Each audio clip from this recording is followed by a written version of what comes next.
Saikrishna lockup death కేసులో కీలక పరిణామాలు చోటు చేసుకుంటున్నాయి. ఈ కేసులో అరెస్ట్ అయి ప్రస్తుతం రాజమండ్రి సెంట్రల్ జైల్లో ఉన్న సిఐ నాగరాజును నేడు సిట్ అధికారులు కస్టడీలోకి తీసుకొనున్నారు. సుప్రీంకోర్టు అనుమతితో నాగరాజుకు 7 రోజుల సిట్ కస్టడీ లభించగా విచారణ నిమిత్తం రాజమండ్రి జైలు నుంచి విజయవాడకు తరలిస్తున్నారు.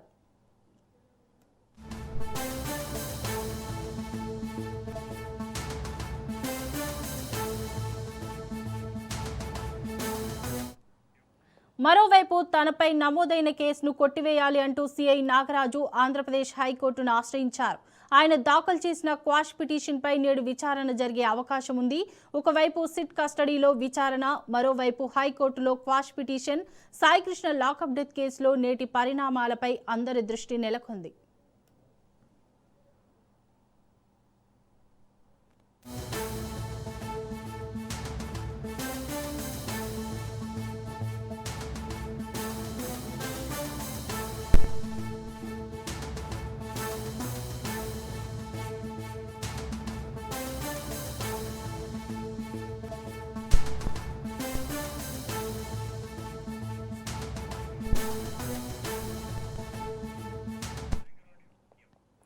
సాయికృష్ణ లాకప్ డెత్ కేసులో కీలక పరిణామాలు చోటు చేసుకుంటున్నాయి. ఈ కేసులో అరెస్ట్ అయి ప్రస్తుతం రాజమండ్రి సెంట్రల్ జైల్లో ఉన్న సిఐ నాగరాజును నేడు సిట్ అధికారులు కస్టడీలోకి తీసుకొనున్నారు. సుప్రీంకోర్టు అనుమతితో నాగరాజుకు 7 రోజుల సిట్ కస్టడీ లభించగా విచారణ నిమిత్తం రాజమండ్రి జైలు నుంచి విజయవాడకు తరలిస్తున్నారు. మరోవైపు తనపై నమోదైన కేసును కొట్టివేయాలి అంటూ సిఐ నాగరాజు ఆంధ్రప్రదేశ్ హైకోర్టును ఆశ్రయించారు. ఆయన దాఖలు చేసిన క్వాష్ పిటిషన్పై నేడు విచారణ జరిగే అవకాశం ఉంది.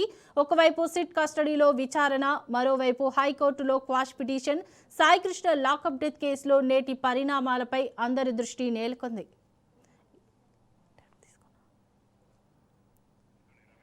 ఇక ఇదే అంశంపై మరింత సమాచారం మా ప్రతినిధి రమేష్ అందిస్తారు. రమేష్, చెప్పండి.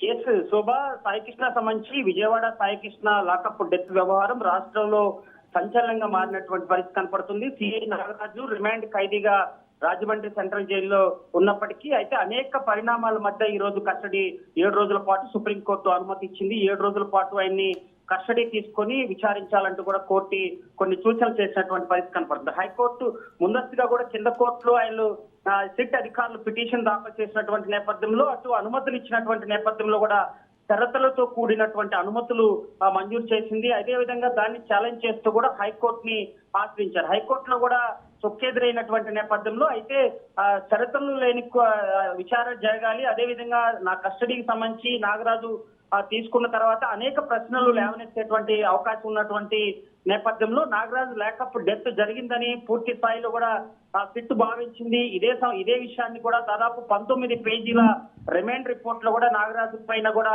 అటు లాకప్ డెత్ జరిగింది, ప్రధాన సూత్రధారి అటు పాత్రధారి నాగరాజే అంటూ కూడా సిట్ భావించింది. అయితే దీనికి సంబంధించి కూడా అనేక మందిని విచారించారు. అయితే దీనికి సంబంధించి కూడా సాక్షుల ఆధారంగా కూడా ఈ రోజు సిట్ అధికారులు రాజమండ్రి సెంట్రల్ జైలు నుంచి కూడా అటు విజయవాడ సిట్ తరలించేటువంటి ప్రక్రియ కొనసాగుతుంది. అనేక ప్రశ్నలు 7 రోజుల పాటు జరిగేటువంటి అవకాశం ఉంది. ఉదయం 10 గంటల నుంచి సాయంత్రం 5 గంటల వరకు కూడా నాగరాజుని విచారించేటువంటి అవకాశం ఉంది. అయితే దీనికి సంబంధించి కూడా ఇది ఒక కొలిక్కొచ్చేటువంటి అవకాశం ఉంది. ఎందుకంటే తల్లి విజయలక్ష్మి అనేక విషయాలు అటు సిట్ బృందం ముందు ఉంచింది, అదేవిధంగా రాష్ట్ర ప్రభుత్వం ముందు కూడా ఉంచింది. సాక్షాత్తు రాష్ట్ర ముఖ్యమంత్రి నారా చంద్రబాబు నాయుడు తన నివాసానికి పిలిపించుకొని విజయలక్ష్మిని ఒక హామీ ఇచ్చినటువంటి నేపథ్యంలో అటు న్యాయ వ్యవస్థకు కూడా కొంత ఛాలెంజింగ్ గా మారినటువంటి పరిస్థితి. అంటే ఒక ఖైదీ లాకప్ డెత్ లో జరిగినటువంటి వ్యవహారం కానీ అది రాష్ట్ర వ్యాప్తంగా సంచలనం అవటం కానీ, మాజీ మంత్రి అటు మాజీ ముఖ్యమంత్రి వైఎస్ జగన్మోహన్ రెడ్డి కూడా ఇదే అంశం పైన కూడా తీవ్ర స్థాయిలో స్పందించినటువంటి నేపథ్యంలో అటు పూర్తి స్థాయిలో నాగరాజు కస్టడీ తర్వాత ఇటు సిట్ బృందం ఒక నివేదిక ఇచ్చేటువంటి అవకాశం ఉంది. అటు హైకోర్టు సూచనలు, అదేవిధంగా సుప్రీంకోర్టు ఇచ్చినటువంటి సూచనల మేరకు కూడా అటు నాగరాజుని విచారించేటువంటి అవకాశం ఉంది. అనేక కోణాల్లో విచారించిన తర్వాత ఈ కేసులో ఒక కీలక పరిణామాలు చోటు చేసుకునేటువంటి అవకాశం ఉంది. ఎందుకంటే గతంలో నాగరాజుని కస్టడీలో తీసుకున్నప్పటికీ కూడా సాయి కృష్ణ లాకప్ డెత్ వ్యవహారంలో నేను చేయలేదని ఎక్కడా కూడా వారు ఇచ్చినటువంటి ప్రశ్నలకు కూడా ఎలాంటి సమాధానాలు నోరు మెదపినటువంటి నాగరాజు ఇప్పటికే నాగరాజు హైకోర్టులో పిటిషన్ వేశారు. ఈ కేసుకి నాకు ఎటువంటి సంబంధం లేదు, అదేవిధంగా క్రాష్ పిట్ అంటే కేసు నుంచి తప్పించాలి అంటూ ఆయన్ని తప్పించాలంటూ కూడా క్రాష్ పిటిషన్ వేశారు. ఈ పిటిషన్ పైన కూడా హైకోర్టు న్యాయమూర్తి కూడా దీనిపైన విచారణ జరిగేటువంటి అవకాశం ఉంది. అయితే న్యాయమూర్తి డైరెక్ట్ రాజమండ్రి సెంట్రల్ జైలు నుంచి నాగరాజు సిఐకి సంబంధించి అరెస్ట్ వ్యవహారం ప్రక్రియ కానీ ఈ కేసులో నన్ను అనవసరంగా ఇరికిచ్చారు, సిట్ బృందం కావాలని నన్ను ఒప్పుకోమని బెదిరిస్తున్నారంటూ కూడా ఆయన అనేక తీవ్ర వ్యాఖ్యలు చేశారు. న్యాయమూర్తికి లేఖ రూపంలో కూడా అందజేసినటువంటి నేపథ్యంలో సిట్ బృందం చాలా సీరియస్ గా తీసుకుంది. అందుకనే మా కింద కోర్టులో ఇచ్చినటువంటి తీర్పుని అటు హైకోర్టు సవాల్ చేయటం, అదేవిధంగా అదే సమయంలో హైకోర్టు ఇచ్చినటువంటి దానికి సంబంధించి కూడా అటు నిరాకరించినటువంటి సిట్ బృందం సుప్రీంకోర్టుని ఆశ్రయించింది. అత్యున్నత న్యాయస్థానాన్ని ఆశ్రయించినటువంటి సిట్ బృందం మాత్రం ఖచ్చితంగా ఈ కేసులో కీలక పరిణామాలు చోటు చేసుకున్నాయి. ఎందుకంటే అనేక మంది సాక్షుల్ని విచారించారు.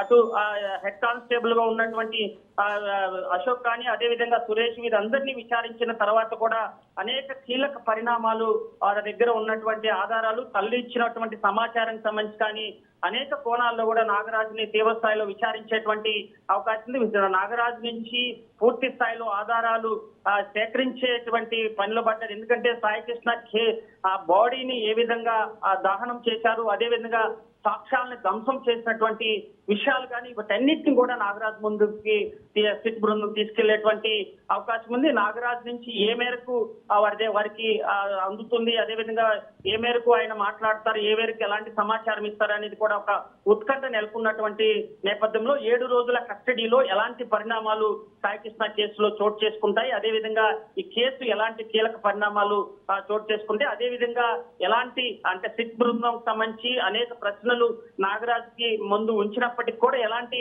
వాదనలు తను వినిపిస్తాడనేది కూడా ఒక కీలక పరిణామంగా మారినటువంటి పరిస్థితి కనపడుతుంది. ఇన్ని రోజుల పాటు ఉత్కంఠ రేపుతున్నటువంటి సాయికృష్ణ కేసుకు సంబంధించి కూడా మరో వారం రోజుల్లో కూడా ఒక కొలిక్కొచ్చేటువంటి అవకాశం కనపడుతుంది. Shobha. Right, thank you Ramesh.